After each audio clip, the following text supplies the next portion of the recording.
The probe was small and simple. It carried no weapons. It had no shields. It was just a metal box with cameras and sensors, floating through the darkness of space. Earth had sent it out 50 years ago to explore the stars. Nobody expected it to find anything, but it did. The probe drifted into a region of space that belonged to the Galactic Concorde. Within minutes, a massive alien ship appeared beside it. The ship was beautiful and terrible at the same time. It was covered in lights and strange symbols. It scanned the tiny probe and found the golden disc attached to its side. The disc contained pictures of humans, maps of Earth, and recordings of human voices and music. The aliens looked at this information with great interest. They had seen many species before.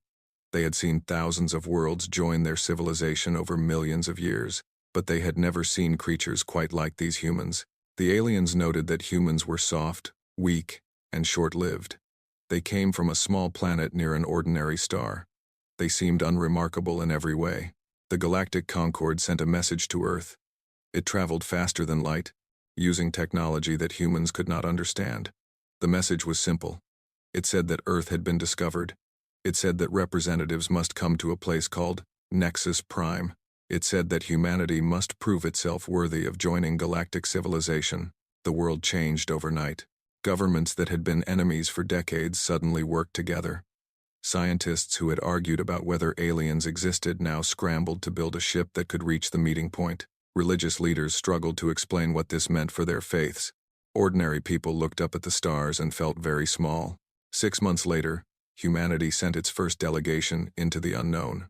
Ambassador Yuki Tanaka was a calm woman with gray hair and sharp eyes. She had spent 30 years solving impossible problems between nations. She had stopped wars with words alone. The United Nations chose her to speak for all of humanity. General Marcus Cole stood beside her. He was a tall man with dark skin and a soldier's posture. He had commanded troops in 4 different wars. He knew how to fight, but he also knew when not to fight. He was there to protect the ambassador and to study any threats they might face. Their ship was crewed by galactic standards. It used the instructions the aliens had sent, but human engineers had built it with human hands. It shook and groaned as it jumped through something called a fold in space. When it emerged, the 2 humans saw something that stole their breath away. Nexus Prime was not a planet. It was a station. But that word did not do it justice. It was the size of a moon. It glowed with lights from 1,000,000 windows. Ships of every shape and size flew around it like insects around a hive. It was the center of galactic civilization, the place where all species came to trade and talk and settle their differences. The human ship was guided to a small dock on the station's outer ring. When the doors opened, Ambassador Tanaka and General Cole stepped out into an alien world. The air smelled strange, like metal and flowers mixed together. The corridors were too tall and too wide, built for creatures much larger than humans. Everywhere they looked, they saw aliens. Some walked on 4 legs. Some floated in the air. Some had tentacles or scales or fur. All of them stopped to stare at the 2 small humans walking past. Guards in silver armor led them to a great chamber at the heart of the station. The chamber was round and vast, with seats rising up in circles toward a distant ceiling. 12 platforms floated in the center, and on each platform sat a representative of the most powerful species in the galaxy. These were the Council of 12, the rulers of the Galactic Concorde. The largest of them spoke first. He was a reptile, covered in green and gold scales, with eyes like burning coals. His name was High Executor Tharnvex of the Valanthi Dominion. His species had ruled 1,000 worlds for 10,000 years. He looked at the humans the way a person might look at insects. "You are the creatures from the small world," he said. His voice rumbled like thunder. "You have entered Concorde space. By our law, you must now prove your worth." Ambassador Tanaka bowed politely. "We are honored to meet you. We come in peace and hope to learn from your great civilization." A sound filled the chamber. It took the humans a moment to realize it was laughter. Many of the aliens were laughing at them. "Peace," Tharnvex repeated. "Every new species speaks of peace. But peace must be earned. The Concorde has maintained order for millions of years through a simple system. When there is conflict, we do not wage war. We settle our disputes in the arena." He waved one massive clawed hand, and images appeared in the air. They showed a great coliseum filled with roaring crowds. In the center, Two creatures fought with weapons and claws. One fell, and the crowd cheered. This is how civilization works, Tharnvex continued. Combat. Honor. The strong prove their worth, and the weak submit. Your species must send a champion to fight in the arena. If you win, you will be recognized as members of the Concord. If you lose, you will serve those who defeated you. General Cole leaned close to the ambassador. They want us to fight for our freedom, he whispered. I understood, she replied quietly. Then she addressed the council. And if we refuse? The chamber went silent. No species had ever refused. Tharnvex leaned forward, his eyes gleaming with something like hunger. Then you will be declared unworthy. Your world will be open to any who wish to claim it. Your people will become property. Ambassador Tanaka did not flinch. She had faced dictators and warlords. She had negotiated with terrorists. This was just another problem to solve. We accept, she said. More laughter filled the chamber. The aliens found this amusing. Such a small and weak species, agreeing to fight. It was like watching a child challenge a giant. The Valanthi Dominion will provide your opponent, Tharnvex announced. There was pleasure in his voice. Our champion is Warlord Kethral the Undying. He has fought in the arena for 300 years. He has never lost. He has broken 43 species. General Cole smiled. Several aliens noticed this and felt confused. Their translators said the expression meant submission, but something about it seemed wrong. When do we start? The general asked. High Arbiter Sorvex, a thin creature with silver skin and too many eyes, recorded the moment in the official history. He wrote that species 7,412 had accepted the terms of the arena. He estimated their chance of survival as nearly 0. He predicted they would submit or be destroyed within one cycle. He had no idea how wrong he was. As the humans left the chamber, Ambassador Tanaka walked with her head held high. She had bought her people time. Now Earth would have to find someone capable of doing the impossible. Behind her, the Council of 12 returned to their business. They had already forgotten about the small creatures from the unremarkable world. Humanity was just another species that would learn its place. The galaxy had seen this story 1,000 times before, but it had never seen anything like what was coming. The news spread across Earth like wildfire.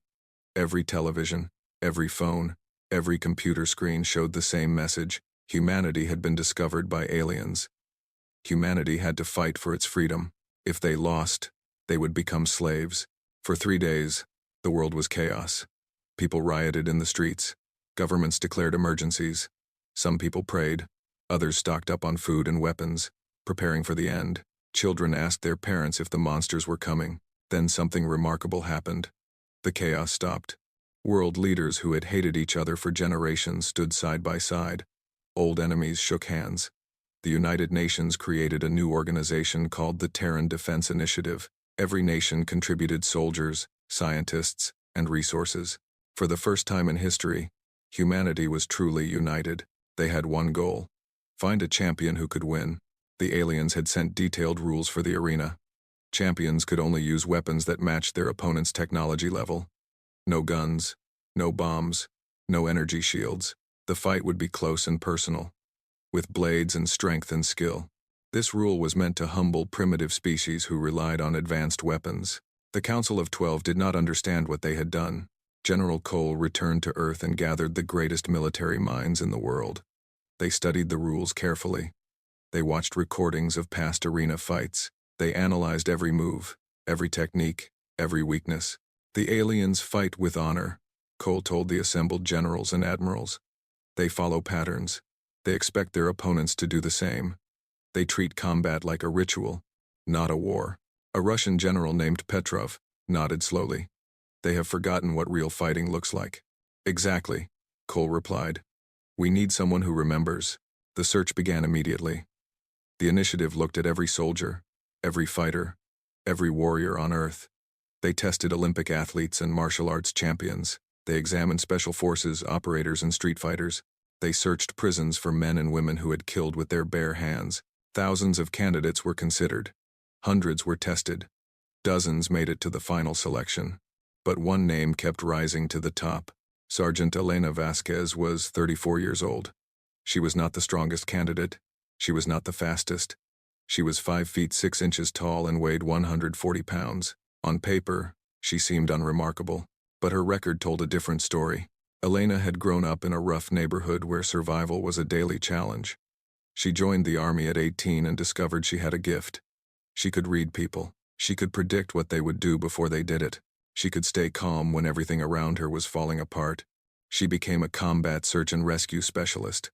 Her job was to go into the worst places on Earth and bring people back alive. She had served in 3 different war zones. She had been shot twice and stabbed once. She had crashed in a helicopter and walked out of the jungle after 6 days alone. Her most famous mission happened in a place that was still classified. Her team had been ambushed. Everyone else was wounded or dead. Elena fought off an enemy patrol for 11 hours, with a broken arm and a combat knife. When reinforcements finally arrived, they found her sitting on a pile of enemy weapons, covered in blood that was mostly not her own. The psychologists who interviewed her wrote one word in their final report: survivor. General Cole met with her personally. She sat across from him in a small room, her dark hair pulled back, her brown eyes steady and calm. "You understand what we're asking," Cole said. "You would be fighting an alien warrior who has never lost. He's 8 feet tall and covered in scales. He's been killing for 300 years. Elena nodded. "I read the file. Most of our candidates are bigger than you, stronger, more experienced in direct combat. With respect, sir, that's not what you need." She leaned forward. "I've watched the recordings. These aliens fight like it's a sport. They have rules. They have patterns. They expect their opponents to stand and trade blows like honorable warriors. And you won't do that?" Elena smiled. It was not a nice smile. "Sir, I grew up fighting people twice my size. I learned very early that fair fights are for people who can afford to lose. I don't fight to win. I fight to survive." "There's a difference." Cole studied her for a long moment. "The alien champion has killed hundreds of warriors from dozens of species. What makes you think you can beat him?" "Because those warriors came from civilized worlds," Elena replied. "They evolved in safe places where the biggest danger was each other. Humans didn't. We come from a planet that tried to kill us every single day. We fought ice ages and plagues and predators. We hunted mammoths with pointed sticks. We survived because we were meaner and smarter and more stubborn than anything else on our world." She stood up and walked to the window. Outside, the sun was setting over a world that was holding its breath. "That alien has never faced something like me," she said quietly. "He's never faced something that was forged in hell and refused to die." General Cole made his decision. For 6 months, Elena trained like no human had ever trained before. Military historians taught her about every form of combat humans had ever invented. She learned techniques from ancient Rome and feudal Japan, from African warriors and Native American fighters. She studied pressure points and joint locks and dirty tricks that had been forbidden for centuries. Scientists built her weapons. A blade made from an alloy stronger than anything the aliens had seen. A weighted chain that could wrap around limbs and weapons. A shield that could stop a charging bull. Psychologists worked with her mind. They taught her to stay calm under impossible pressure. They showed her how to read body language, how to predict attacks, how to find weakness in strength. Every day, she sparred with the best fighters on Earth. Every night, she watched recordings of Warlord Kethrel, studying his movements, learning his patterns, finding the cracks in his technique. The aliens had given humanity 1 year to prepare. Elena used every second of it. On the day she boarded the transport to Nexus Prime, the whole world watched. Billions of people held their breath as the small woman with the calm eyes walked up the ramp and disappeared into the ship. General Cole was the last person to speak to her. "The fate of our species is in your hands," he said. "No pressure." Elena laughed. It was a real laugh, warm and human. "Sir, I've been carrying impossible weight my whole life. This is just one more thing." She looked out at the stars, at the vast darkness that held both threat and promise. "They think we're primitive," she said. "They think we're weak. They're about to learn that the most dangerous creature in the universe is a human with nothing to lose." The ship launched. The world watched it disappear into the sky, and somewhere on Nexus Prime, a warlord who had never known defeat prepared to welcome his next victim. He had no idea what was coming. The Grand Coliseum of Nexus Prime was the largest structure Elena had ever seen. It rose up like a mountain made of metal and light. 2 million aliens filled its seats. their bodies forming a sea of colors and shapes that hurt her eyes to look at.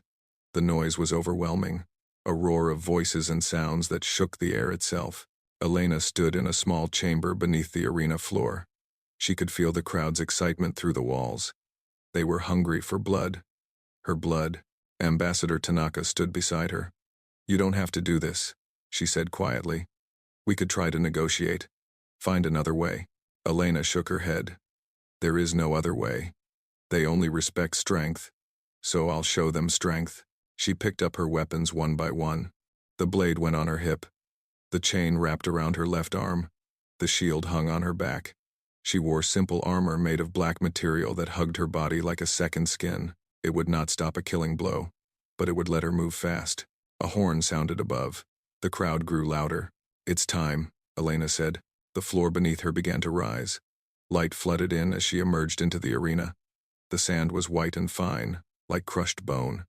The walls curved up toward seats that seemed to reach the sky. Millions of eyes watched her, and she could feel their contempt. She was small. She was soft. She was nothing. Then the other gate opened. Warlord Kethral the Undying stepped into the light, and Elena understood why species trembled at his name. He was 8 feet tall, a mountain of muscle covered in green and gold scales. His eyes burned like fire. His teeth were long and sharp.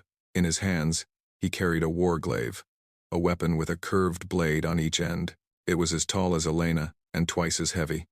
He moved with it like it weighed nothing. The crowd went wild. They chanted his name. They had seen him fight 100 times. They had seen him destroy champions from across the galaxy. This would be no different. Kethral walked to the center of the arena and raised his weapon. When he spoke, his voice echoed off the walls. "I am Kethral the Undying. I have broken 43 species. I have killed 800 warriors. I am the sword of the Valanthi Dominion, and I will teach this primitive creature its place." He pointed his glaive at Elena. "Come, little animal. Come and die." Elena walked forward. She did not hurry. She did not slow down. Her heart was steady. Her mind was clear. She had been preparing for this moment her whole life. In the diplomatic box high above, Ambassador Tanaka gripped the railing until her knuckles turned white. General Cole watched with cold eyes, analyzing everything. The Valanthi ambassador laughed beside them. "Your champion is tiny," he said. "This will be over quickly. You've never seen what we do to apex predators on our world," Cole replied. The horn sounded again. The fight began. Kethral charged like a thunderstorm. His glaive swept through the air with enough force to cut a transport in half. It was fast, faster than anything his size should be. 300 years of combat had made him a perfect killing machine, but Elena was not there. She had read his stance before he moved. She had seen the tension in his legs, the shift of his weight. She knew exactly where his blade would go. She stepped to the side, and the weapon passed so close she felt the wind of its passage. The crowd fell silent. No one had ever dodged Kethral's opening strike. The warlord turned, surprise flashing in his burning eyes. He struck again, faster this time, and again, and again. His glaive was a blur of death, carving patterns in the air that should have turned Elena into pieces. She slipped through them like water. Elena did not try to block. She did not try to match his strength. She simply was not where his weapon wanted to be. She moved in ways that made no sense to alien eyes, dropping low, spinning, rolling. She looked like she was dancing with death. Then she struck back. Her chain flew out and wrapped around the shaft of his glaive. For a split second, the weapon was trapped. In that second, Elena closed the distance and drove her blade into the gap between the scales on his forearm. Kethral roared in pain and shock. It was a small wound, but it was the first wound he had received in 70 years. He tore his weapon free and swung wildly. Elena was already gone. The crowd had stopped cheering. They watched in confusion as the tiny human circled the mighty warlord, leaving small cuts on his arms, his legs, his sides. None of the wounds were serious. All of them were painful. Elena was not trying to kill him quickly. She was taking him apart piece by piece. "Stand and fight," Kethral bellowed. "Face me with honor. Honor is for people who can afford it," Elena replied. Her voice was calm, almost casual. "I fight to win." She darted in again. This time, Kethral was ready. He caught her with a backhand blow that sent her flying across the arena. She hit the sand hard and rolled to her feet, blood dripping from her lip. The crowd roared. Finally, the natural order was being restored. Kethril charged again, but something was wrong. His movements were slower. The wounds on his legs were adding up, and his muscles were starting to fail. He did not understand what was happening. He had never faced an enemy who fought like this. Elena met his charge with her shield. She did not try to stop his force. She redirected it, sending him stumbling past her. As he passed, she dropped low and drove her blade into the side of his knee. The Undying fell. For the first time in 300 years, Warlord Kethril was on his knees. He tried to rise, but his leg would not hold him. He looked up at the small human standing over him, and for the first time, he felt something he had never felt before: fear. Elena kicked his weapon away. She placed her blade against his throat. The arena was completely silent. 2 million aliens held their breath. "I could kill you," Elena said quietly, so only he could hear. "But dead enemies are forgotten.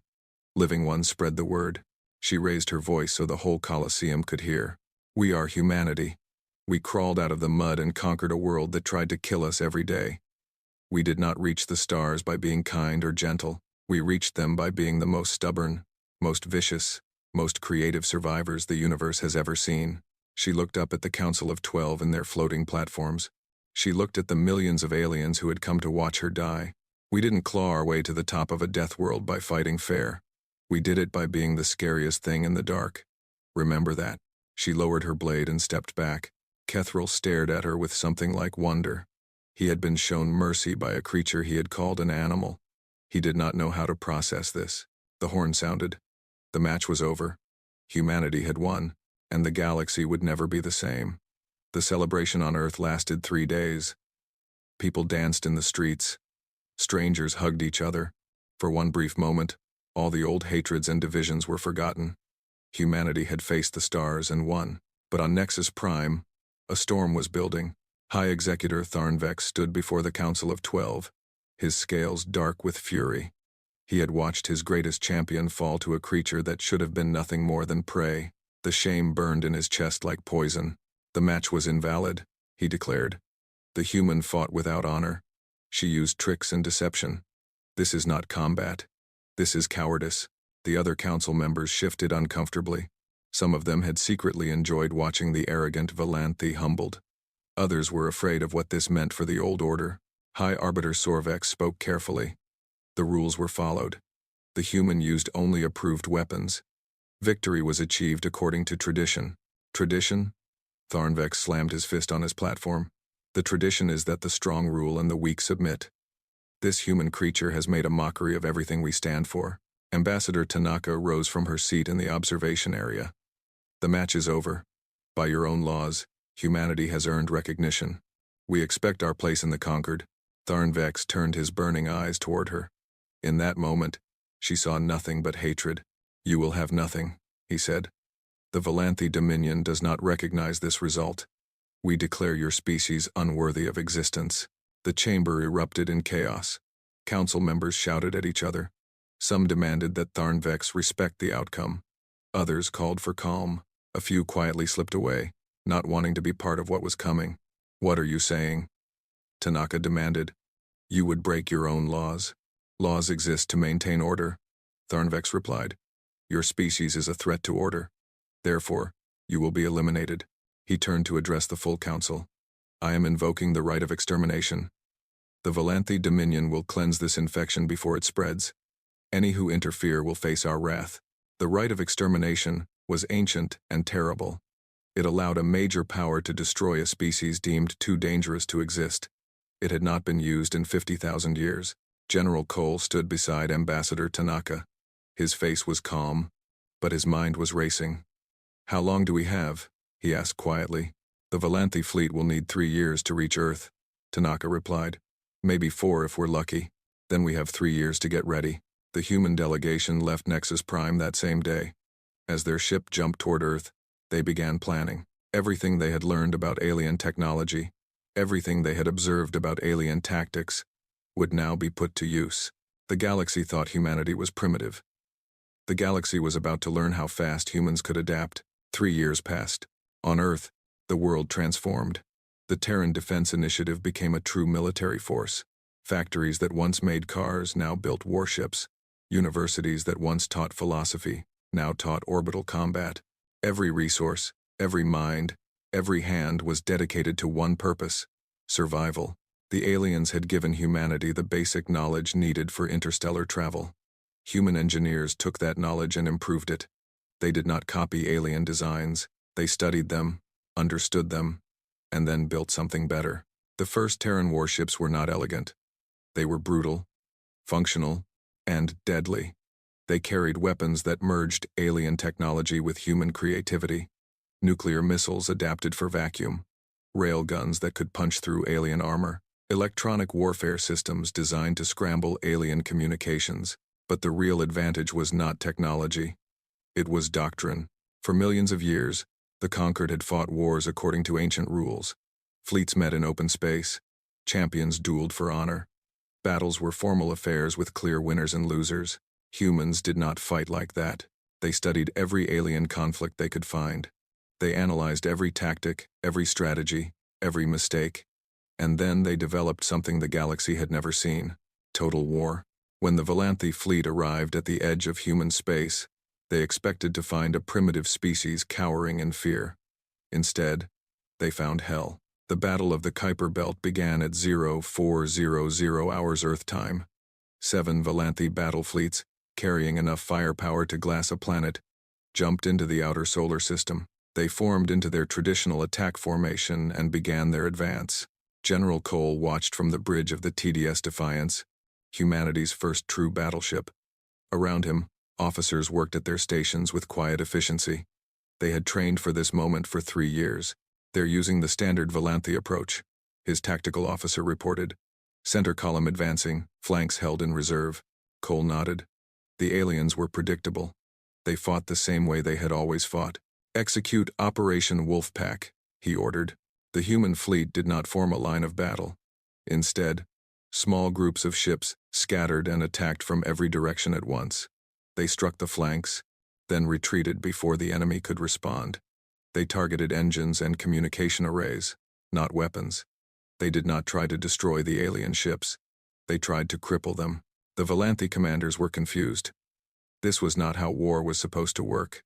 They sent orders to their ships, but the orders were scrambled by human jamming. They tried to reform their lines, but human ships kept appearing where they were not expected. Then the boarding parties came. Small assault ships attached to Volanthi vessels and cut their way inside. Human marines flooded through the corridors, fighting in close quarters, where their training and ferocity gave them every advantage. The aliens were used to formal battles between champions. They were not ready for humans who fought with guns and grenades and bare hands, who kept coming no matter how many fell. Ship by ship, the Volanthi fleet was torn apart. The battle lasted 9 hours. When it was over, 5 of the 7 Volanthi fleets were destroyed. The remaining 2 fled back to their territory, carrying stories of horror and disbelief. The survivors spoke of human ships that appeared out of nowhere, of warriors who smiled as they died, of a species that fought like demons and never, ever gave up. High Executor Tharnvex received the reports in his throne room. As he read them, his scales went pale. He had expected a quick extermination. Instead, his forces had been humiliated. For the first time in 10,000 years, the Volanthi Dominion had lost a war. On Earth, the celebrations were quieter this time. People understood that this was just the beginning, but there was also pride. Humanity had been told it was weak and primitive. Humanity had proven otherwise. General Cole addressed the planet from the bridge of the Defiance. "They came to destroy us," he said. "They came with their ancient fleets and their certainty of victory. They believed their own stories about being the masters of the galaxy." He looked into the camera with eyes that had seen battle and emerged unbroken. "They were wrong. We are humanity. We do not surrender. We do not submit. And now the galaxy knows what happens when you threaten our home." The message spread across human space and beyond. It reached alien worlds where species had suffered under Volanthi rule for thousands of years. It reached the Council of 12, who now looked at their maps with new eyes. Everything had changed. The primitive species from the unremarkable world had not just survived. They had won, and they were just getting started. The fall of the Volanthi Dominion took 10 years. It was not humanity that destroyed them. It was hope. For millennia, dozens of species had lived under Volanthi rule. They had been conquered in the arena, forced to submit, taught that resistance was impossible. The great reptiles were too powerful to challenge. This was simply the way things were. Then humanity showed them another way. The story of Elena Vasquez spread to every corner of the galaxy. A small creature from a small world had defeated the undefeatable. A primitive species had smashed the mightiest fleet in Concord space. If humans could do this, perhaps others could too. Rebellions erupted across Volanthi territory. Species that had been silent for thousands of years rose up and fought. They did not win quickly or easily. Many died. But they did not stop. High Executor Tharnvex tried to crush the uprisings, but his forces were spread too thin. Every fleet he sent to punish one rebellion left another world undefended. Every victory cost him ships and soldiers he could not replace. In the end, it was his own people who brought him down. The younger generation of Volanthi had seen the future, and they wanted no part of their leader's endless wars. They removed him from power and sent ambassadors to Earth, begging for peace. Humanity accepted. The Council of 12 became the Council of 13. Ambassador Yuki Tanaka took her seat among the rulers of the galaxy. She was old now, her hair completely white, but her eyes were as sharp as ever. She had devoted her life to this moment. "We do not seek revenge," she told the assembled council. "We do not want empire. We want only to live among the stars as equals, to trade and learn and grow alongside all species." Some council members were relieved. Others were disappointed. A few had secretly hoped that humans would sweep across the galaxy, destroying the old order completely. They did not understand humanity at all. "We are not conquerors," Tanaka continued. "We are survivors. We fight when we must, but we would rather build than destroy.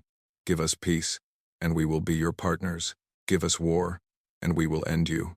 The choice is yours." The council chose peace. In the years that followed, humanity spread across the stars. They built colonies on dozens of worlds. They traded with 100 species.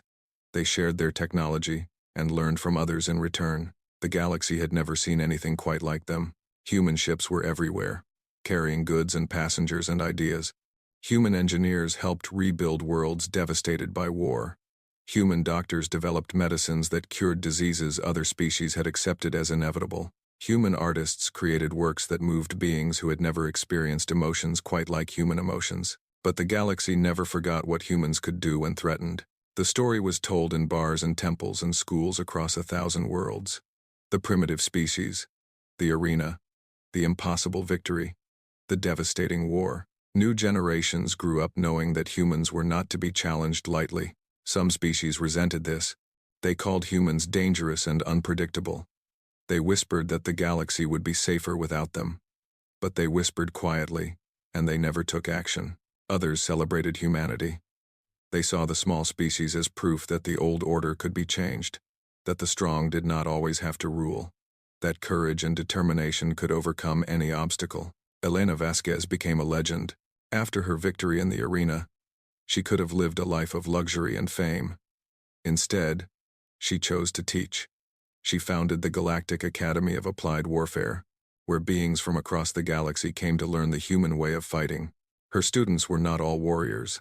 Some were diplomats who wanted to understand conflict. Some were scientists who studied violence as an academic subject. Some were simply curious about the species that had changed everything. Elena taught them all the same lesson. "Your species evolved to fill a niche," she would say, "to survive, to reproduce, to find your place in the ecosystem of your world. Mine evolved differently. We did not find a place. We made one. We fought everything that tried to stop us. The weather, the wildlife, disease, each other." She would look at her students with eyes that had seen death and stared it down. "We are not the strongest species in the galaxy. We are not the smartest or the fastest or the most numerous, but we are the most stubborn. We simply refuse to die. That is our gift and our curse, and now, it belongs to all of you." Her students took her teachings and spread them across the stars. A new philosophy emerged, one that valued persistence over power, adaptation over strength. Species that had been bullied for millennia learned to stand up for themselves.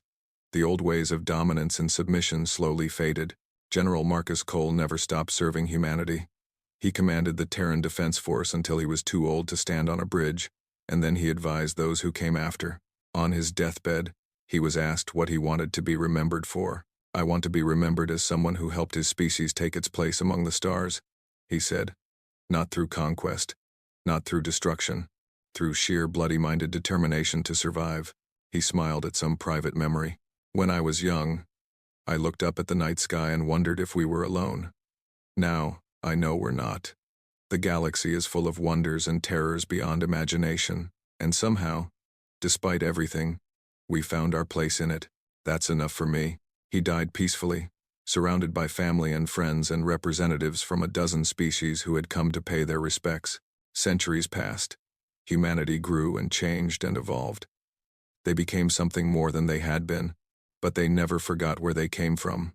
On Earth, monuments stood to remember the first contact, the arena, the Battle of the Kuiper Belt, the men and women who had faced the unknown and refused to surrender. Historians would later mark humanity's entry into galactic civilization as a turning point. Before humans, the Concord had been stagnant. The same powers had ruled for millions of years. Change was slow, if it happened at all. After humans, everything was different. New species rose and old ones fell. Alliances shifted. Ideas spread. The galaxy became chaotic and dangerous and uncertain. It also became alive. Ambassador Tanaka had said it best in her final address to the Council, delivered on the anniversary of humanity's recognition. "You invited us to prove ourselves in the arena," she said. "You expected us to fail, to submit, to become another forgotten species in the long history of the Concord. You were nowhere near prepared for what we actually were." She stood tall despite her age, a symbol of everything humanity had achieved. "We are survivors. We are dreamers. We are builders and fighters and explorers. We are stubborn and creative and absolutely impossible to kill. We are humanity, and we are here to stay." The gallery erupted in applause. Beings from across the galaxy celebrated the words of the old human woman. She had told them the truth. The galaxy had wanted humanity to prove itself. They did. The galaxy was nowhere near prepared, and it never would be again.